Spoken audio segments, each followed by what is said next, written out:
What is a girl from Kazakhstan with a Russian accent who looks Chinese living in America doing? She is podcasting. I'm Miru, and I'm that girl.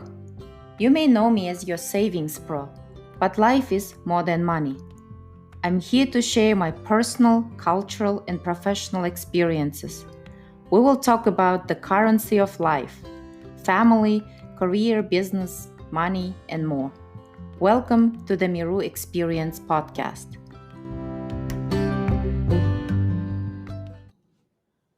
Hello, my friend.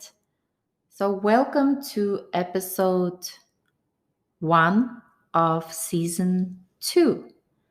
So, I started my podcast about a year ago, back in October 2019. I believe at that time I was just exploring, learning new skills, and just trying to be positive and supporting other people during difficult times. And I believe now that I was trying to create a format where people can come and feel motivated and inspired and don't feel lonely. And usually, what we do, we try to give people what we're lacking in life.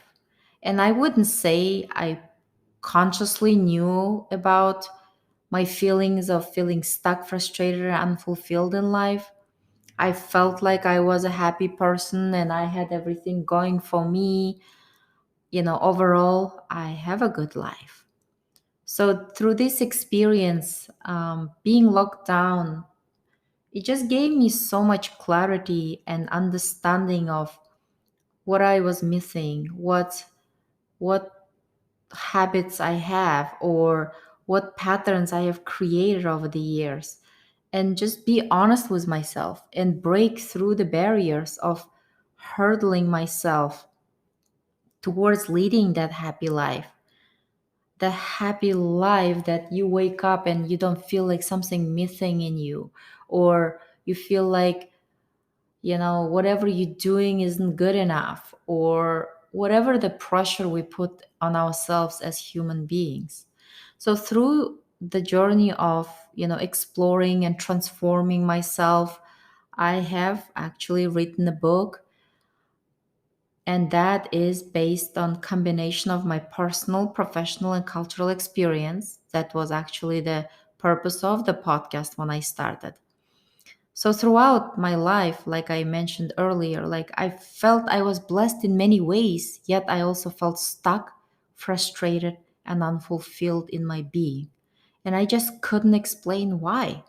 It's just something that you can't necessarily put your finger on it and say, hey, here it is. So we all, have different circumstances in life, uh, backgrounds, where we came from, how we were raised, and however, we all have the same goals and desires, which is to have a meaningful, fulfilled life where we are happy and we're spreading joy and we are not aggravated by our circumstances or situations and people around us. So, the overall goal of my book is to discuss the currencies of life in an effort to identify improvement potentials and maximize all areas of our existence. Because by leading an enriched and fulfilled life and investing properly to own our version of wealthy environment enables us to leave a legacy behind and pass it from generation to generation. So the currency of life is how we spend the moments of our life. If we are miserable, then we are going to be miserable. If we are happy, then we're going to be happy. So it is that intention we put into our life, and just stop being distracted by world, like what's other people doing, or what other people thinking about us. It's just, what do you want? Because interestingly, fulfilled life defined individually for each person what my fulfillment is may not be your fulfillment. And so I just want to help people to define their fulfillment and to just go for it and stop fearing and stop worrying what other people say. It is your life, your only life you get. And especially time wise, we cannot get our time back. We can go earn more money, but we cannot go get our time back. We cannot bring yesterday. So we need to enjoy the present. We just need to be happy. We need to stop bickering with people. We need to stop feeling hurt about other people's behavior. And we just need to start with us, what we want, what can we do, what actions we can do to help others. And so my book is available on Amazon. And like I said, the purpose of my book is to help people to live a fulfilled life. And I created the steps which I implemented in my own life to come to my own breakthrough. And so go read it. I'm sure everybody will receive it differently. There might be areas you may not connect because it doesn't align with your belief, and that's okay. This isn't about convincing other people, it's just sharing the tools I have incorporated into my life to help me, whether you're hurting or you feel like not being accepted or whatever issues we have. I mean, we all carry those hidden hurt or hidden stories that we are afraid to talk or not ready to face. So it is okay to feel that. And so I am also going to interview in the second part of my episode, interviewing Stacy Jara. She is woman of God, and she's a great mom, and she is also a very supportive, sweet friend. I have met her through ABWA, and when I met her, it was introduced to me as she does a podcast called The Unmuted Life. At the time, that didn't mean anything to me because I didn't even comprehend. Okay, when we hear unmuted, like I was envisioning kind of remote control, and then if you don't want to hear people, you just mute them. Or if you want to hear them, you unmute them. So it's funny how we see or understand, not necessarily take too much time to think about it, but just like a high level, we scan the word, we scan the situation, and that's how we live in life. We just just existing, just drifting through life and don't have that fulfillment. We don't, have that peace of mind or a joy in life that creates that happiness. And most importantly, when I talk about leaving fulfillment to your legacy, is because through our actions or the way our children see us, if they see us miserable, then we're passing down those feelings to them, and they pass it on from their life to their children. And we just need to be an example of positivity, of trying to be that happy person, not necessarily going after materialistic things. Because you know what? New things, new homes, new clothes, or new items, or new car isn't gonna make us happy. But most of the time, like especially in the career, we try to go find another job because we are not happy with what we have. But what I noticed just observing people is that they continue to search, go from one job to another, is because they are not happy, not necessarily the job environment is not happy. And I understand sometimes you meet people that you don't clash personality wise, so that makes it hard to enjoy your job.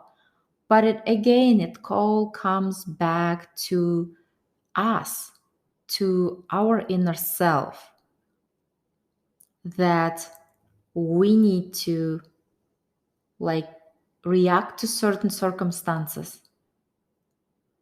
and just be thankful, just be happy. And yes, I'm not saying those feelings, with you 24/7, but if you put intention, it is easier to kind of stay with it. And the journey of, when you trying to learn new habits or try to stretch yourself out of your comfort zone, first thing what happens to us is that resistance to change. Resistance to change, because if you are in pain and you don't like the pain, you still would rather choose the pain because you don't want to go to unknown place, or you don't want to know that there can be something better. You wouldn't even understand that that pain can go away because you're living with it for so long. The other point of looking for fulfilled life is that becoming impatient, kind of like diet. Like I get impatient if I'm not eating sugar the third day I need to lose 10 pounds. In reality, that's not what happens, right?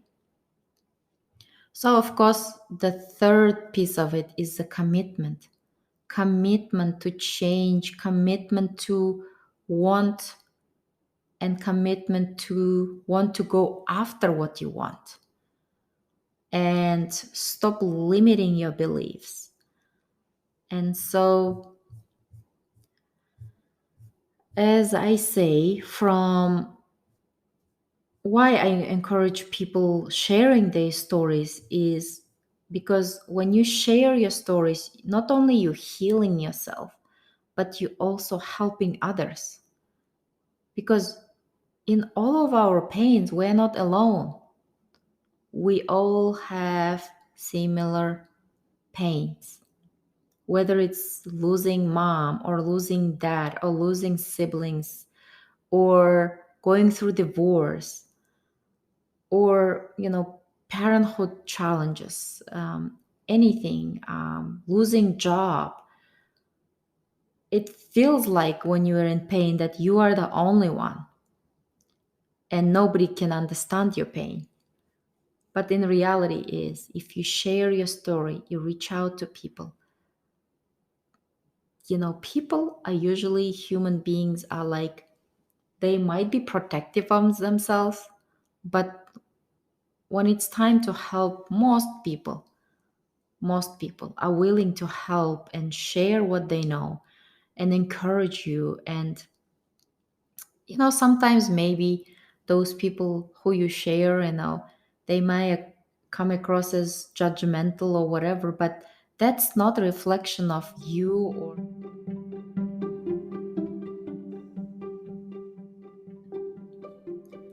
welcome to Random Act segment. This is where I just randomly select what I want to do. Some days I read poems, some days I say jokes, whatever my heart is feeling that day of recording.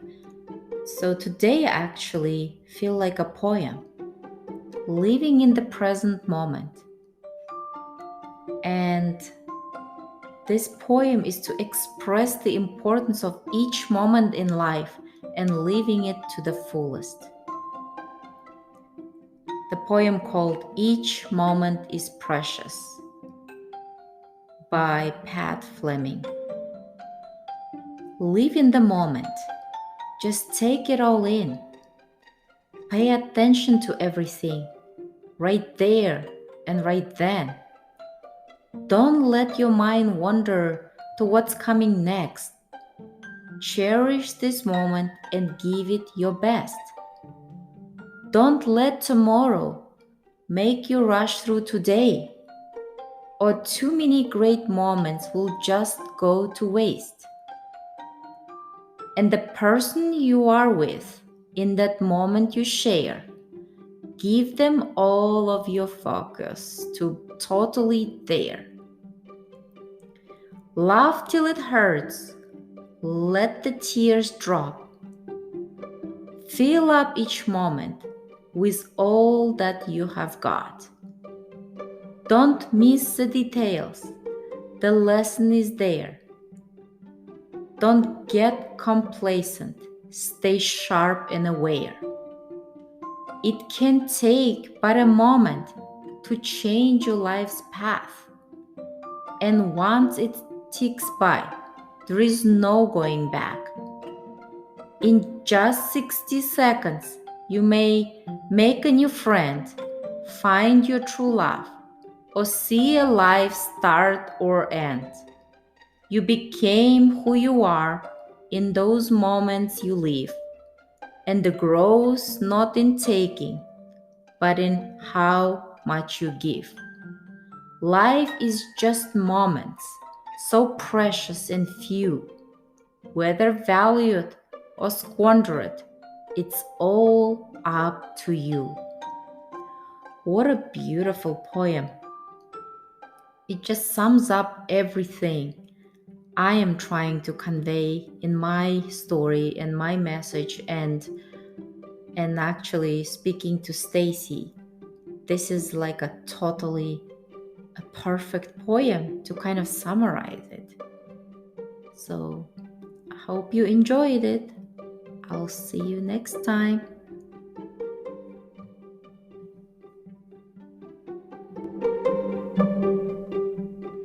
So hello everyone. I'm here with Stacy Jara with the Unmuted Life. She does the podcast called The Unmuted Life, and she helps people to lead unmuted life, correct? Yep, I do. So At least I try to do. So welcome to my show. Thank you. I am so excited to have you. And the reason, because when I met you first time, when you said, oh, I'm with Unmuted Life, I did not really put a lot of thought to it, because I feel like now I'm thinking maybe because I was living muted life, maybe I wasn't feeling it. So that's how we miss the chance, right, to get better. Mm-hmm.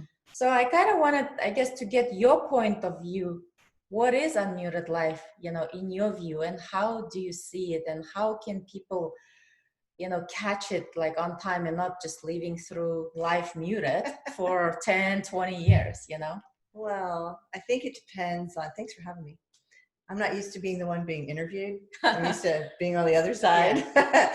But I believe that we're all on a journey, right? So if you would have asked me 10, 15 years ago, what's living an unmuted life, the stage in my journey was to be my best self, right? That was just the stage, be my best self. It was really centered, believe it or not, about me, which is funny because people think that's what unmuted is. And the other thing, people think it's being really, really loud, being the loudest, always expressing everything that's on your mind, always telling your truth. And as time progressed and as my journey continued, and the way the unmuted life came about is it's actually a little different than all of those things, and it has a biblical context.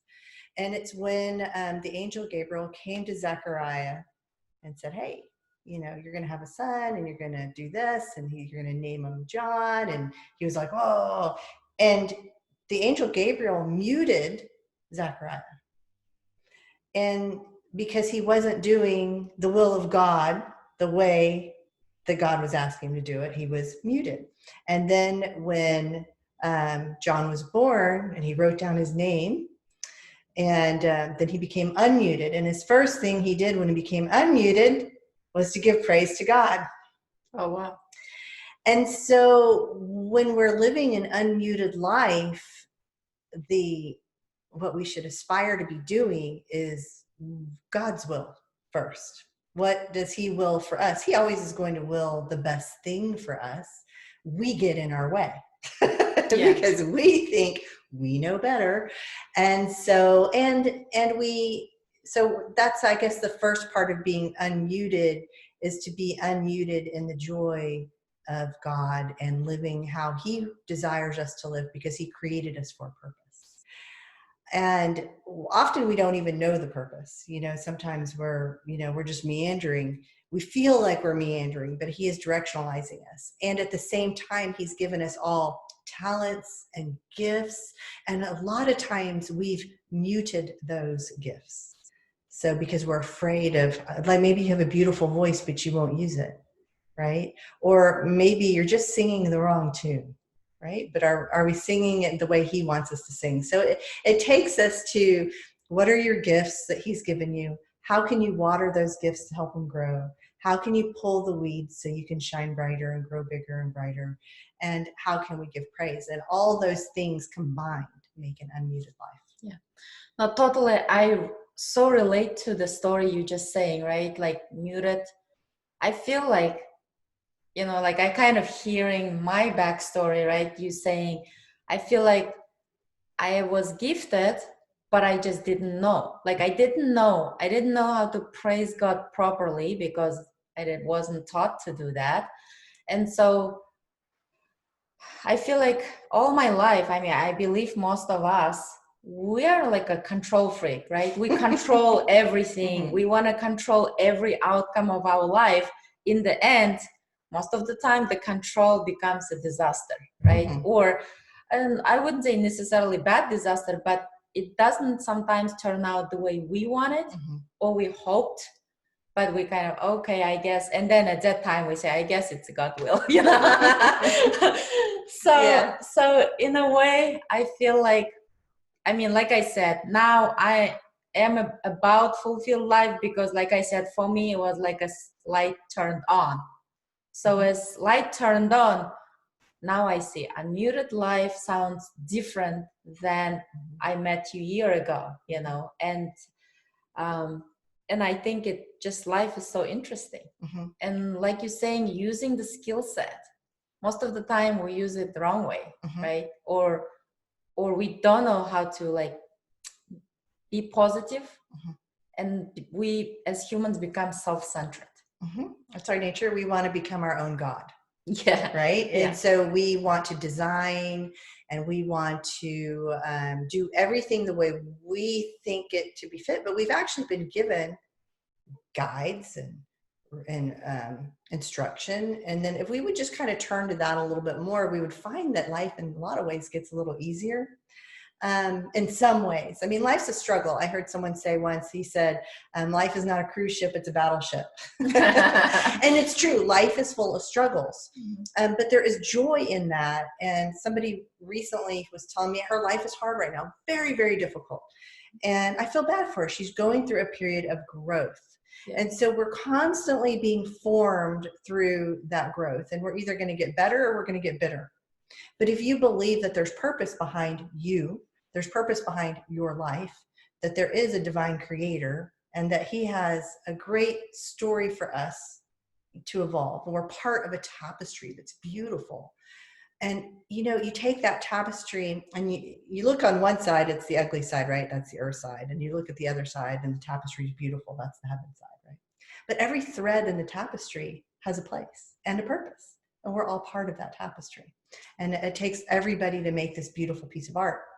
So this friend's going through a difficult time, but she's going through a place of struggle so that she can grow, because we can't get anywhere without struggle.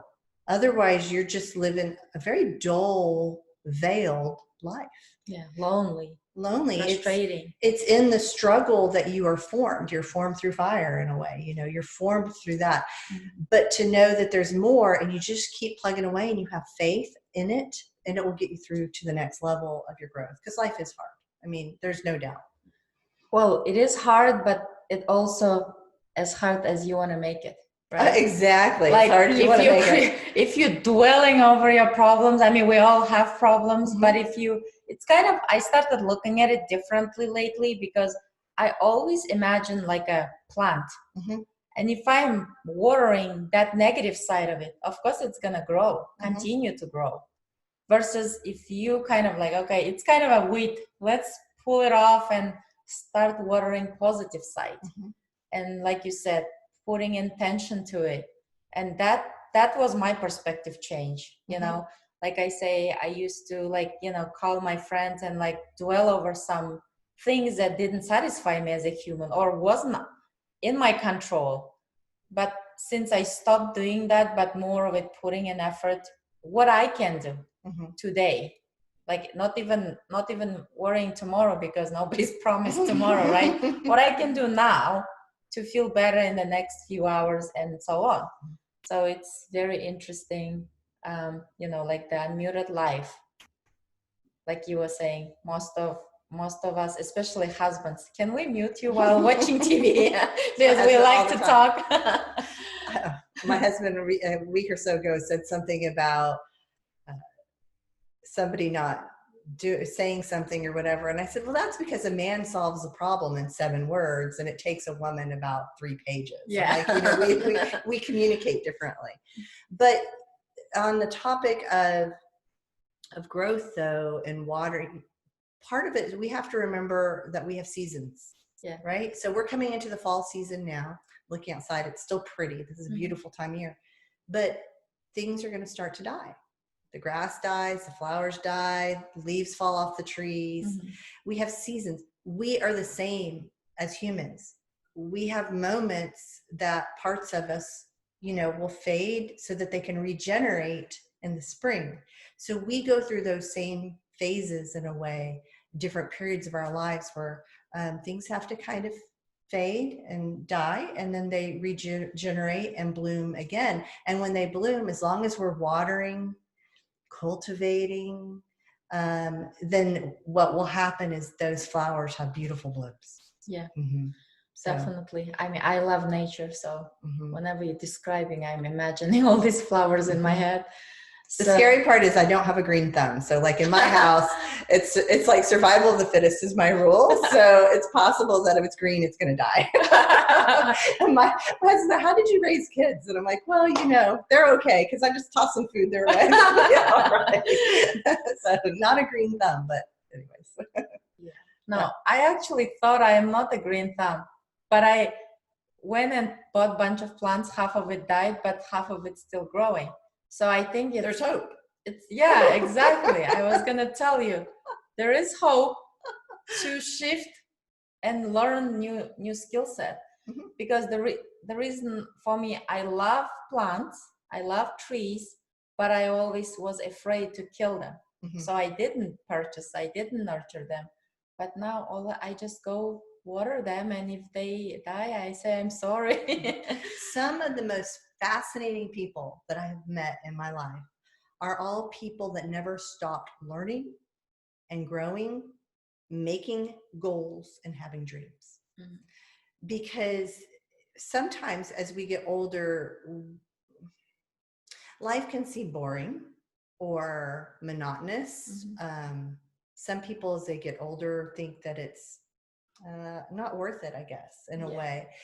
But I remember having a client, and he was in his 80s. He was wonderful. I think he was like 85 or 86. He would take me to lunch. We would visit about whatever. He always had something he was innovating or thinking about or getting ready to do. He was always learning something new, and he was always innovating. And he was in his 80s. And I was inspired by that because, you know, as we do get older, it's easy to get in that rut. And Maru, you're a great example of, you're always trying to learn something else. Even today, we're learning something new. It's uncomfortable, but we're doing it, right?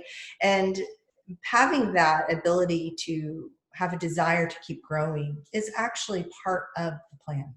It's part of it. We are designed with intelligence and creativity, and we should be using that all the time. And my mother also, she'll always have a trip planned. Why? So she always has something to look forward to. Always has something to look forward to. Even right now, we're a little stuck these days. You know, we have a little COVID-itis, you know, where we're all hanging out inside. But we can still have a plan for something, to make a goal or be learning something new in a period that kind of seems a little bit like a drought. It's a great time to cultivate our inner spirit. Yeah. And maybe rethink what our priorities really are and make some adjustments. So yeah. And I think definitely one thing I can kind of add to your speech is, like, if you are doing something for a long time, it's not working. It's time to change, right? You can't keep doing the same thing and then continue to be unhappy because this isn't working. There is new ways. There are so many ways, especially we live in the age of social media, Google. I mean, I just remember, I tell my kids, when I was little, I didn't have Google. I couldn't look up my homeworks.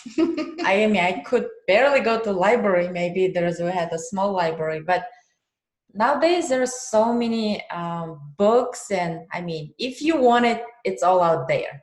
Of course, they're not gonna come the books and jump in your head. I used to put the book under my pillow when I was little, in hopes that when I wake up, I know all my homework. But that life didn't work that way. Learned it at the early age of elementary school. So yeah, so I think I jump into the unmuted life conversation because I get so passionate about it. And so just tell me a little bit about yourself, like kind of your background, what led you to like doing podcast about the unmuted life. There was, I'm sure, that growth or some change in your life happened that led you to it. Well, good question. So my original degree, it's funny, you can see a path sometimes. You go all the way back in your childhood and go, I can see where all these little threads took me someplace. Life is fun when you can identify the path.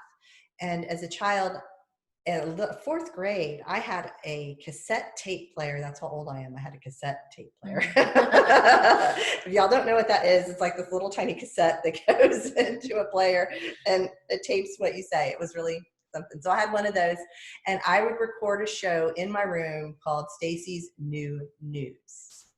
So I started then. And I was always interested in journalism. I love to research. I love to read, even at those young ages. So my degree ended up being in radio, television, and film. But I was also extremely shy. And I actually had a professor tell me, you will never be in radio as a broadcaster because my speech wasn't traditional. So, which means I talk like a Southerner. Let's translate that. Yeah. But, there's a desire, things start to happen and doors start to open. And so over the course of time, I ended up doing public speaking and seminars and things like that with different jobs and career paths I had. And then it just never left me, that desire. And our technology has changed to the point to where we can do things we never thought possible 30 years ago, right? So I guess for 18 months, it was just on my heart to do a podcast and to take people's stories, which fascinate me, and help those people tell their stories. And at the same time, use it as a place where maybe people can be cultivated through their spirit and their own gifts and their own talents, possibly inspire them on their own journey to keep looking, keep growing, and not be afraid to really step into their light that's there for them. You mentioned a word, afraid. I think that's one thing that keeps a lot of people back, like the fear of something, fear of unknown, fear of what if, fear of what other people might say. I mean, what would you say to, I guess, overcoming that fear? And I'm sure, like I say, we all have fear. It doesn't go away forever, but there is a way to kind of like go around it. Well, fear has purpose. So fear is an honest thing. Fear is meant to help us survive. Right? I mean, if you see a great big bear coming, you don't really run towards the bear, right? Because we should be afraid of the bear. We should run away. Yeah. So fear is healthy in a sense, because it helps us maybe take a moment and evaluate the situation on, is this something to move towards or move away from? But then there's unhealthy fear where you become anxious and panicked, and that's an unhealthy fear. And especially if it's stunting your ability to grow or to form relationships, or to break free of things that might be holding you back, because you're afraid of what's on the other side, afraid of commitment, afraid of it doesn't work out, afraid of success, all those things. I, as a kid, would take the things I was most afraid of or I disliked the most and do them first. So my nature was to run towards whatever made me mad. Yeah. Let's get it out of the way. Get it out of the way. Dive in. Don't research. Just jump in and go. I still am that way to a degree. But if you're really trying to overcome a fear, I think one of the best tools to use is this. Fear / anxiety and excitement provide the same feeling in the body, right? When you're excited about something, you're like, oh yeah, but when you have fear, you actually have that same feeling, or anxiety, you have that same feeling. It's the word you attach to it. So when you say, oh, I'm afraid, well, suddenly you're like, oh, I'm afraid. But if you say I'm excited, guess what? You're moving towards it. So if it's something you really want to do, I would attach a different word to it. So the way you translate your feelings. So you have to translate it the right way to be more productive, I guess. And maybe not the right way, but the way that needs to be more positive side of used for what you want your outcome to be, right? Yeah. So because your mind is very powerful. So if you're telling your mind, you're not afraid, you're excited. And if you, I'm excited to do this, I'm excited to do this, I'm going to do this. Oh my gosh, I'm so excited to do this. What starts to happen is you believe it, and then you go do it. So your words mean a lot. And then the other thing is, pull the Band-Aid off and just do it. You're going to be bad until you're good at anything you do. You're going to be bad until you're good. You're going to make mistakes. You're going to fail forward through those mistakes. And you can look back at your first podcast. I can look back at my first podcast. I can look at being a mom. I can look at so many different things where the first time out wasn't great. But when other people see you out there trying and going for it, and you just tell them, hey, I'm figuring it out as I go. Hey, I love what I'm doing, I know I'm making some mistakes, but it's okay. You're going to inspire others to get out there. We are not perfect creatures. We're just not. Yeah. But we can make progress. So we're never going to be perfect. Just get better. Yeah. I think I had that mindset of I'm perfect, because what I learned through my transformation journey is the word perfect. I created that's kind of my shield, that when I say I'm perfect, it's like nobody can tell me anything. It was more of it me hiding behind the word. But however, that was my own definition of protection, right? But for the other people, it seemed like, oh, she thinks she's perfect. Like, so the receiver side all received it differently. Some were intimidated. Some were like, nobody's perfect, like they really tried to prove the point. And I always argued with them. No, I am perfect. You don't have to see me perfect, but I am perfect my own way. I am perfect for me, Ru, right? So I think it was also as I was growing, it's something that I didn't understand, but as I literally looked into it, okay, what does this perfect mean for me? And I really understood that I was just hiding behind my pain. I was just trying to cope with life. And I think some people may use different words to define them. So I guess luckily for me, I used positive word, right? And it was in a way destructive sometimes because I was pushing a lot of people away. But at the same time, I felt like at least I didn't get into that environment where I was so fearful. I think that also pushes people away, right? I mean, most of the time people want to be attracted to like positivity. Right. Well, and there's a couple of things about the word perfect. First of all, you're loved perfectly. So you're loved perfectly because you are Maru. And so that's a beautiful thing. But sometimes when we get into that mode of that self mode, right?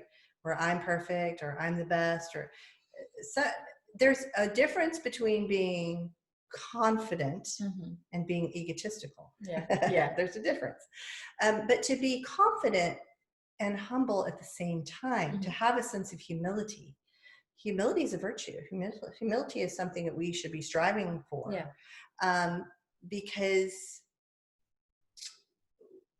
that in itself lets us know that we're always in a state of growth, and that we know that we're a part of creation, not the part of community. Yeah, we're part of something together. We're meant to reach our hand out and help somebody. Yeah. And in humility, then you have this gift, and you're able to say, "Hey, come with me, and I'll help you with yours." Or, "Hey, whatever it is, we're able to help and assist." And when we have humility, we become approachable. Then the other side of the word perfect is perfectionism. Now, perfectionism was actually my issue, still is, where I want everything to be perfect. It has to be like the tablecloth has to be just right, and the food has to be perfect, and this has to be set up just like this, and it would get in my way of enjoyment, because at the end of the day, who cared about the tablecloth? Nobody, just me. Now, it doesn't mean I shouldn't strive to do my best or strive to make things look, but when it sucks the fun out of it, we've got a problem. The other thing is it would hold me back. So instead of moving forward and accomplishing things, it was my crutch to avoid things. Yeah. So, well, I can't submit this newsletter because it's not perfect. Yeah. Well, I can't do such and such because it's not perfect. Yeah. I can't write a book because it's not perfect. Whatever it is, it can be the thing that is your weight that doesn't let you move forward through the mistake or through the imperfection. Imperfections are just the way that it is. And again, that's been a little bit of my own personal struggle because that's my thing. Yeah. And I think a lot of people struggle with that because we all want to make sure everything done right? You don't want to serve uncooked potatoes, for example. So I'm just like, I think it's just, but you could. I mean, you could, yeah. So I think it's just giving yourself permission, basically, right? That it's okay sometimes not to be perfect. And now, like I said, now I guess sometimes I'm like ashamed maybe a little bit, but I feel like now I admit I was perfect in my own ways, but I also felt like as I was younger, I was more of it self-centered. And that's because my mom was spoiling me when I was little, kind of a, what is that? How you call this spoiled kids, brats? So I feel like it as through the transformation of my journey, like you said, looking back, looking at my pattern, it's so fascinating. That's why I say, get to the bottom of the issue. Reflection is important. Yeah. Reflection is really important. You've got to be able to reflect on you in an honest way so that you can adjust, make amends, and move forward. And when we expect perfection from ourselves, what do you think we're projecting on everybody else? We expect perfection from them, and they will never live up to that expectation, and that's not fair. And so there's so much in that growth of allowing others to be human also, and giving them the grace on their own path and loving them through it. We have to be careful. Even my kids, so they're 16 and 14, almost 15. Oh my gosh. We deal a lot with, hey, Mom, it didn't work out. I made this. And I'm like, that's okay. Number one, a test grade doesn't define you at all. Number two, where you are right now is perfectly where you're supposed to be. Right now, you're perfectly where you are. And you will continue, that may not get easier, but you will continue to get better because you're going to work towards that. And then finally, just to know that life has plot twists. So we have to learn to adjust. It's not going to be the way we plan it, exactly straight line. This is it. It's going to be perfect. No, life has plot twists. And we always joke around. We're like, okay, plot twist, and let's adjust to whatever's being, what card we've been dealt right now. And so I don't know, just a few thoughts on kids and life. I think it's really important. Your kids are 12, No. 13 and 10 and 23-year-old. And 23. We have to equip our children for life, how to handle adverse situations, how to bounce back, how to address issues for themselves, so that when they're out in the world being adult, we're not raising children, we are raising adults. And are we equipping them to have a successful adult life? And when I say successful, I mean, can they do their dishes? Can they provide a meal on their table? Can they pay their bills, take care of their families? You know, it's not about success. You got to make $1 million. You know, money makes life a little easier for sure. But if you're not equipped to day-to-day living, that money part is going to be hard to come by. So I think it's important that we equip our kids. And I know we talk about that a lot because our kids are, I mean, we're a little partial. We think our kids are awesome. That's what I tell my kids. You're perfect. I'm teaching them how to be perfect. I think I put a lot of pressure though. Like, I guess expecting perfectionism. But I totally relate to what you're saying. Like, literally, my husband says, if it's not like to your standard, it's not good enough. Because like I said, I think with the word perfect, it comes responsibility. So in my head, I'm responsible to make this perfect for you, and I expect that to do for me. So that's kind of my thinking process. But as I said, through my transformation, I learned that I cannot expect, like, I used to get really upset when people ask me like stupid questions, and I'm like, no common sense or what, right?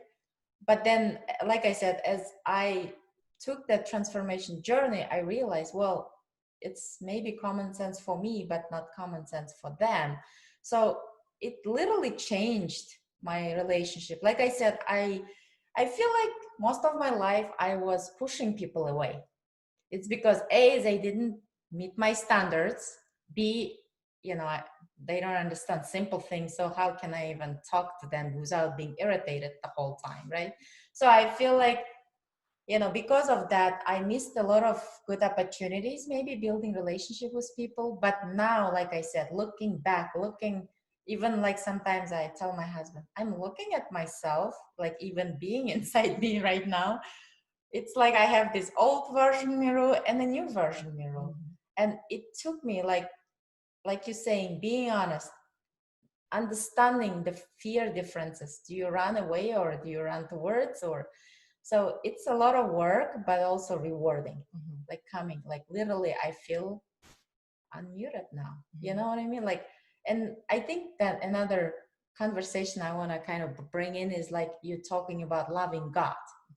So like, okay, new me, I love God. Like I am in this new journey. Like you said, I feel like the veil was removed.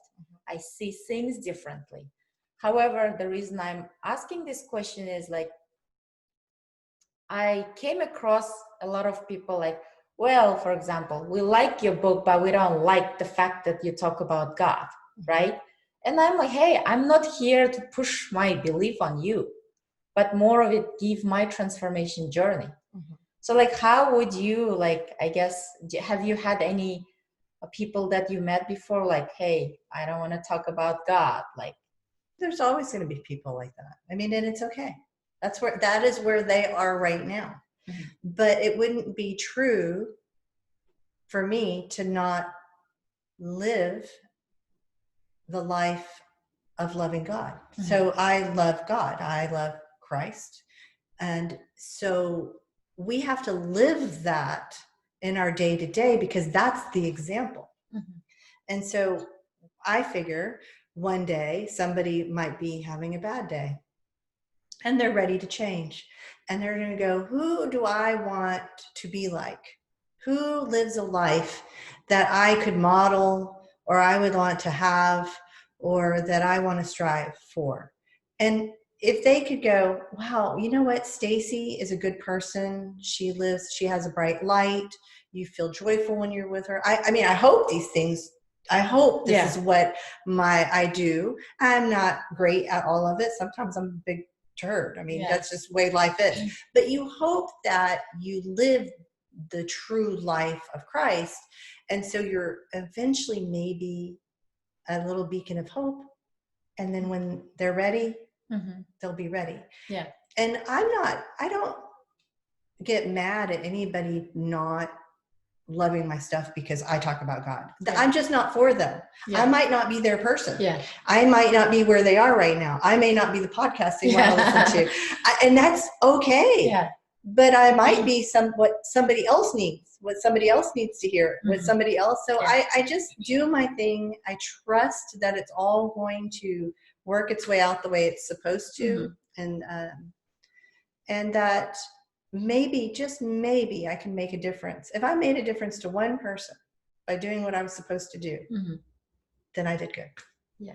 You know, no, I love it. I love it. I think that's the reason I just asked, because I kind of like to learn others' perspective, like how they handle. But I'm with you. Like, I'm with you because, like I say, I'm not here to push, but more of it be light in terms of, if I could survive whatever the grief I went through, or if I can learn that extra skill set that I learned that I didn't have a year ago, anybody can do it, right? Like, I mean, I don't want to say like, I can do it, you can do it kind of thing, but we can do it. Like, we can do it, help each other, support, and share that positivity. And it's okay to feel sad some days, because it is, we are humans, right? Yeah. And you know, if you go and read early Christian history, and you go look at like what happened right there, and early 100s, 200s, it was a culture of death. It was a culture of death.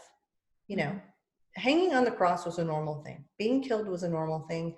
If you went against the grain, they killed you. Death was just a way of life.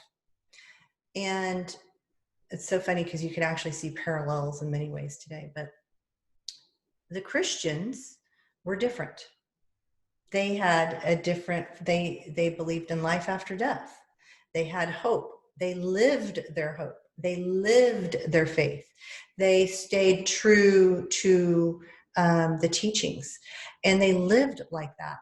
And people saw that.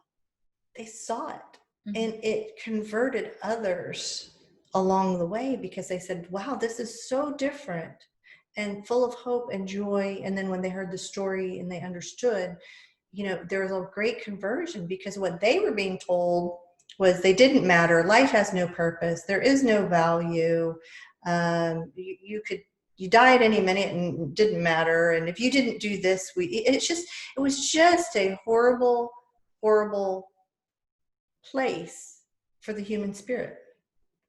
And so it is up to us to continue to live in light through your book, through your story, through your podcast, to let people know, yeah, we're on a journey. We all are.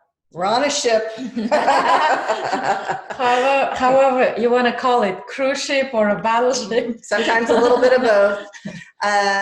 But there's definitely joy here. There is joy. Yeah. And we are meant to love one another. Yeah. And that love is through our lives. It's through what we do. And you mentioned something earlier, made me think about it. When I get real selfish, I always say, I always feel like my life is like a compass. I don't know if you've heard me say this before, but it's like, when you're true north, that means I'm doing God's will. I'm on true north. And then, your compass sometimes goes off balance a little bit. So sometimes it's pointed towards myself, me, the ego. What about me? How do I feel about this? Well, I want this. Well, and I get into the ego place of it, right? That all about me. And then other times it shifts the other direction. And that's when I'm worried about the world. Well, they have that. I want that. Well, what do they think about me? Well, oh my gosh, they said that about me. Oh, well, wait a minute. Everybody else is doing that over there. They're watching that TV program, or they're whatever it is, whatever they're doing, that. And this over here is me. That's off kilter. That's because my eyes aren't in the right place. But ultimately, when I get over here or I get over here, the fastest way outside of kind of, centering back to scripture and prayer and church, is the fastest way is for service, serving others, doing something kind for someone else, loving someone more, and showing them that and letting them know that love is willing the good of another. So it could be small gestures or big gestures or service through charity, but all of that makes a difference. And that's part of living an unmuted life. Definitely. No, I think I definitely learned. I mean, I just turned 40 this year. So finally, I learned what true love is. Because before it's like, oh, you're in love, you get married, or you love your kids, whatever. I mean, I think with kids it's different because you like go beyond for them. Mhm. But for other people around, like whether it's relative, coworkers, it's what I was thinking, looking at my pattern, even observing other people. It's most of the time we love when people do good things for us, when they gift us, when they call us, when they do positive things for us. We love them. As soon as they do something that doesn't align with our belief or liking, then we kind of like not too fan of them, right? Mhm. So what I learned in the journey is like I love them anyways. Doesn't matter what they are, they being good or ugly. And literally the word love, I see it in so much different light, and it's so freeing. It's freeing because you no longer have your feelings hurt because somebody didn't call you, or you're like, okay, like you were saying, they're going through their journey. And when you're understanding, it just frees you. You're no longer in that mode of negativity. Well, you didn't put a condition on the love. I Yeah, love exactly. you if you do this. I love you. Yeah. That's not love. That's Yeah. use. That's using someone or something, but that is not love.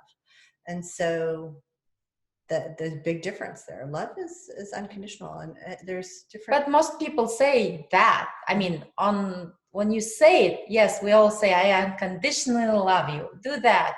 However, on the action, like I'm saying, observing, I mean, not everybody, but majority of people, like if didn't like, either they're gonna smirk for a few minutes. I mean, that split second. I'm not saying they stop talking to me, but still, that split second, this feeling of being unpleasant, or so I feel like we all somewhat, maybe it's called subconsciously, we have that condition. Absolutely. In a way, right? Like, oh, they didn't support me, or or they didn't do that, or whatever that might be. And I think that's something I didn't know or see, or like paid attention to. And like now I look at, it's kind of like looking at two pictures, right? This is before, this is after. What is different? And I think like loving unconditionally, like true unconditionally, like even if they don't do anything for you, like I'm saying, it's so freeing that I didn't know. It literally shifted my relationship with many people. Like even, my sisters in Kazakhstan, after my mom passed away, we kind of all felt lost. But since I am the youngest, I kind of call them, right? Call them. And sometimes it was hard for me. Like I felt like they don't look for me. Why do I need to look for them? Kind of those feelings. Yeah. But the more I continued to work on like I literally put intention. I'm going to love them and call them anyways, right?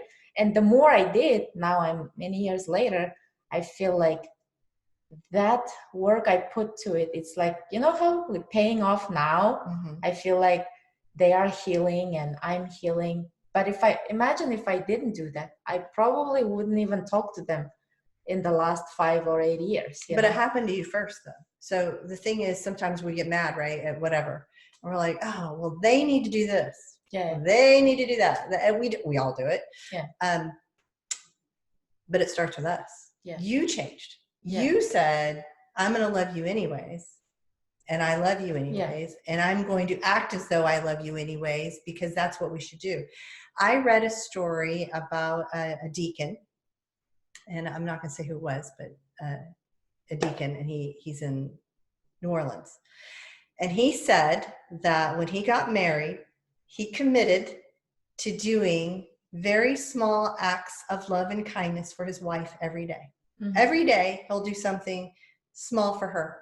And he got into that habit, and they've been married 50 some odd years now, I think. And he still every day does those little acts of love and kindness.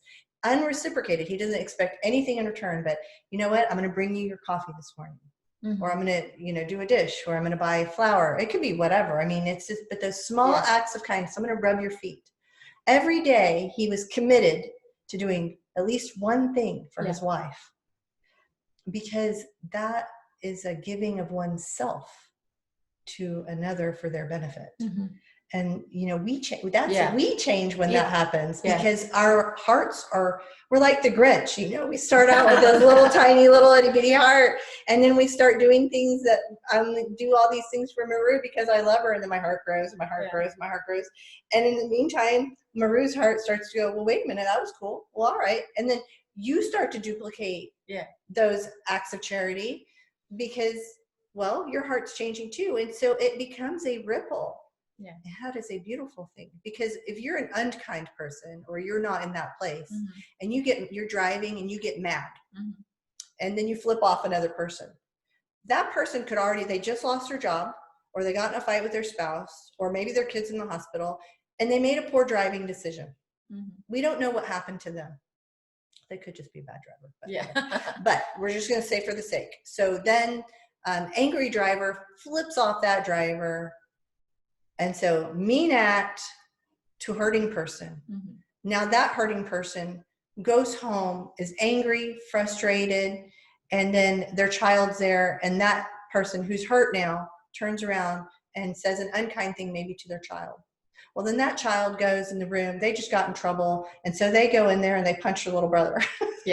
But that's the ripple. It happens both directions. Other side of the story. Person driving in the car, maybe got laid off, maybe got in a fight with a husband, maybe kids that's in the hospital. Another driver just waves them in and lets them in. Oh my gosh, somebody did something nice for me. Thank you so much. They go home, their child's crying, but they're able to give that child a hug.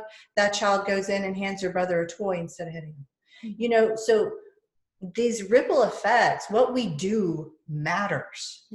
It matters. It matters if you're kind to the person that's feeding, waiting your table or checking you out at the store. We don't know their life. Now, it's a great example of hurting people, hurt people, healing people, heal people, right? So which cycle do you want to choose? And like, again, going back to consciously, intentionally, and with desire to be the light, to be the part of, improvement, or somebody needs you today, not your negative side, but the positive side. So yeah, it was a great conversation. Thank you so much. You're welcome. You put me on the spot. Hey, you are my teacher, so I'm giving it back to you. I'm not used to this side. Actually, well, I did start my podcast a year ago with your help. So thank you so much. I'm proud of you. As you can see, I am advancing and you wrote a book, you have a podcast, you're videoing. I'm super, super happy for you. I couldn't be more proud of all the accomplishments that you've had. You've put your mind to it and your heart to it, and you've achieved amazing things. But more importantly, you're helping others. Well, that's the goal, to help others, because through my journey, like I said, I felt lonely, I felt grief, I was mean to people too, because I was trying to protect myself. What we do. But the journey is, like I say, hey, I want to be honest.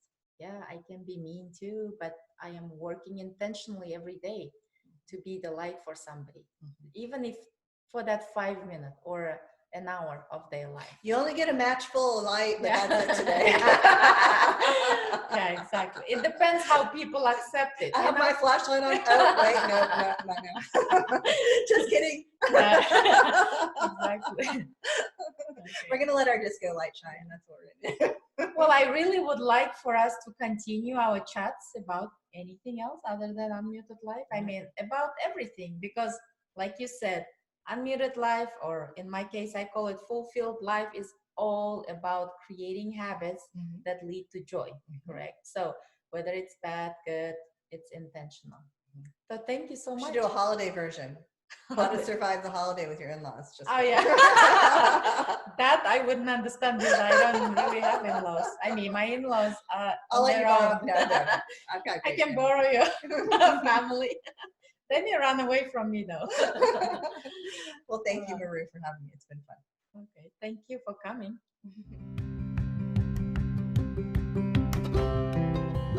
Well, that's all for this episode of the Miro Experience. Thank you for listening. Join me again next time. Make sure you subscribe to the podcast so you never miss an episode. You can also email me at themiruexperience@gmail.com with your questions and stories, and follow me on social media.